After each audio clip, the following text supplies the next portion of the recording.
Hi friends, welcome to my channel. If you're new, welcome back. If you're a returning subscriber, my name's Jonathan. I make luxury videos, unboxings, and reviews. And as promised, this week's video is going to be the tag video that Mandy tagged me in called Bags That Piss Me Off. So let's get into it. Before I get started with today's video, I would really appreciate it if you can hit that like and subscribe button. It really does help my channel grow. I make videos every Friday as well as shorts every other day. So if you like that kind of content or simply want to see more of me, definitely hit that like and subscribe button. And without further ado, let's get into today's video. So this video comprises of several different categories. However, I'm only going to do the first 10 just because I don't want to make the video too long. So with that being said, category number 1 is going to be the bag that annoys me the most and why. So for me, that bag is going to be the Goyard Plumette, and I have it in the black colorway. The reason why this bag annoys me so much is because you might think that this bag can fit a lot with all of the number of compartments that it has, but truth be told, it realistically doesn't. I personally didn't think this purchase 100% through, if I'm being completely honest with you, just because like you can stuff this bag if you want it, but then it just protrudes so much out of your body that it doesn't really look that good to me, in my opinion. So when I wear this bag, I barely put anything in it just because I kind of like the sleekness of it. And it comes with a removable strap. However, the strap is too small for me, which I knew that from the beginning. So realistically, I am forced to use this as a clutch, which isn't the end of the world. I have used this for a wedding, but honestly, it does annoy me that the price point for this was about 2,000 Canadian dollars, and it just doesn't work well in my lifestyle, and I don't really reach for it as much as I should. The next category is going to be what bag is cute but not worth the hype. And I really, really, really hope that nobody comes for me for this. But that is going to be the Nano Speedy. Honestly, this bag is super cute and it is adorable. I do have two of them in my collection. However, I think that's where my collection ends for Nano Speedies because even though that these bags are super cute, they're definitely not worth the hype just because they hardly fit anything inside of there. Now that I have a different silhouettes of Speedies and Keeballs in my collection, I would much rather prefer putting the funds towards a Speedy 20 or a Keeball XS, which is at a better price point than these Nano Speedies. So, for example, the Keeball XS is about 3,000 Canadian dollars, and this one from the Murakami collection, granted it is a limited edition, was a little bit over $3,500, I want to say, maybe a little bit less than that.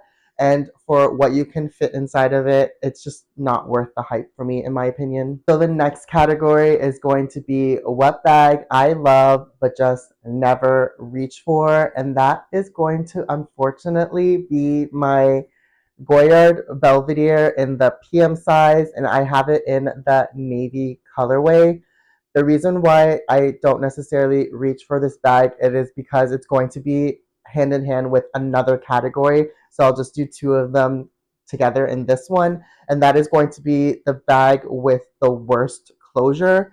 And truth be told, this bag has one of the worst closures that I have in my collection just because you have to feed it through this little slot here. And if your bag is empty or your bag doesn't have as much things in it where it's full, it'll be very difficult sometimes to slide this little flap through the hole. So for most of the time, if I do wear this bag, it is kind of open like this just because I can't be bothered to honestly keep going in and out of this bag with that kind of closure. So that's why I absolutely love and adore this bag, and I really wish that I used it more. I just don't like the closure that it has, which is why I don't tend to reach for this bag as much. The next category is going to be the bag that is the most uncomfortable to carry, and honestly, it is no doubt my Louis Vuitton paint can.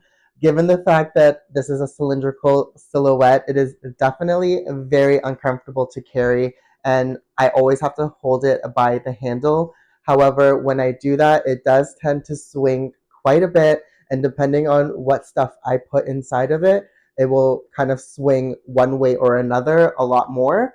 And so I'm forced to carry it by the top handle just because the same instances, if I were to wear the shoulder strap that it comes with, there's just flopping constantly against my body. So I would much rather handhold it than have it just hitting against me. So unfortunately, I had known that going into the purchase. So that's why for the most part, this is more of a display piece for me. But when I do carry it, it is the most uncomfortable bag that I do have to carry in my collection. So the next category is going to be which bag stains or scratches easily. And that is going to be no doubt my Louis Vuitton shopper tote in the saffron color.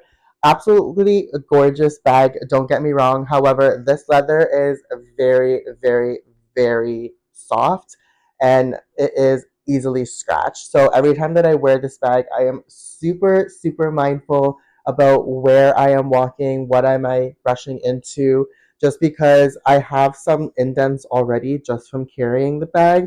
And I'm just scared to one day accidentally brush up against something abrasive and then this leather is going to be completely scratched. And then considering that the inside is also this cream color, I am worried about staining of the interior. It is one of my very first bags that I purchased with a lighter color. I tend to purchase a lot of darker interiors so that way I don't have to worry about staining. But so that's why I started to grab organizers for my bags because I didn't want to be limited for the interior choices of the bags. So that's why I got an organizer. And so far, no staining yet, but you definitely have to be mindful with this kind of bag.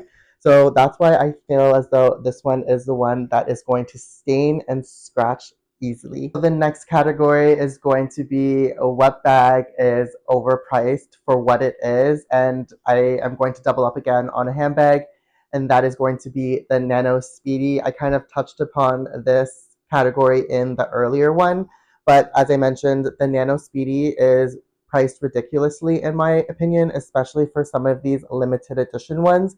For example, this one with the animal print on it was about 3,750 Canadian dollars.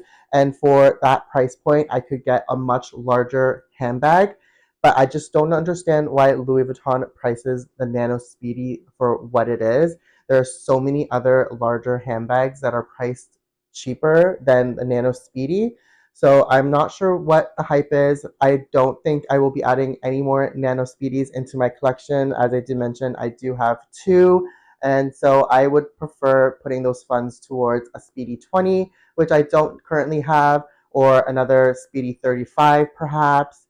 But we'll see. And so again, I feel as though the Nano Speedy is just a little bit overpriced for what it is. So the next category is going to be what bag has the worst strap or constantly falls off your shoulder. And that is going to be my on the go BB. It comes with this very thin monogram strap. Don't get me wrong, I absolutely love that they gave a canvas strap rather than a guitar strap. However, I've had several instances where I put the strap on the bag just to have it hanging, and it's actually fallen off, and I don't even actually use it on my shoulder. So that was kind of interesting for me, and it's been a couple instances where it happened that way. And then I have used this strap on my shoulder once or twice, and honestly, it's just way too thin and just constantly falls off. So I hardly use this as a shoulder bag. But because of that first instance, I just tend to carry this bag top handle and I kind of just leave the strap at home. The next category is going to be the bag that I regret buying. And if you're not new to my channel, you're gonna know what's underneath this dust bag. I've been very verbal about it. It is the Murakami High Rise Bum Bag in the white multicolor. I panic bought this like there was no tomorrow during the 2025 launches. So I bought this not thinking how I would incorporate it into my lifestyle, and I have yet to still use this piece. So needless to say, it is definitely a purchase regret of mine just because I've also tried to sell this bag on the side, and for the prices and offers that I've been getting, I would much rather just keep it in my collection for future use than to take a huge loss on a bag that I bought in brand new condition and have not worn. So I would much rather keep this bag for now, maybe pass it down to somebody else or just hold it as an investment per se. But this is definitely a purchase regret of mine. And last but certainly not least, the bag with the worst interior. And for me, that is going to be the Christopher wearable wallet. This bag, I think, was poorly structured, in my opinion. For example, this flap pocket in the front, it barely stretches out, so that way, like, it hardly fits anything in there. You can realistically only fit something that is super flat. And with that being said, like, I can't even reach my full hand in there to get to the bottom of this pouch. So I think that this was very poorly constructed. And then similar with the interior of this bag, I do keep the strap stuffed in there. It is not removable. Again, it's the same thing. It's just a deep pocket. And so when you're reaching in for it, you literally have to kind of like look for where your items are just because it is a very dark pocket. And if you stuff so many different things in there, I'm finding myself literally removing everything out of it to then put it back all in there just to take out my wallet or my car keys or something. So this is probably one of my least favorite interiors, especially this front pocket. It literally has no give whatsoever. So if you put anything in there, just be mindful. I've had to literally sometimes dump the bag out like that just to get whatever I put inside of here out. So this is the bag in my collection with the worst interior. Thank you so much for watching. I really do hope you enjoyed today's video, and thank you to Mandy for tagging me. I will leave her channel linked down below. I really do appreciate the tag. And I will also list a couple creators that I would love to see do this tag.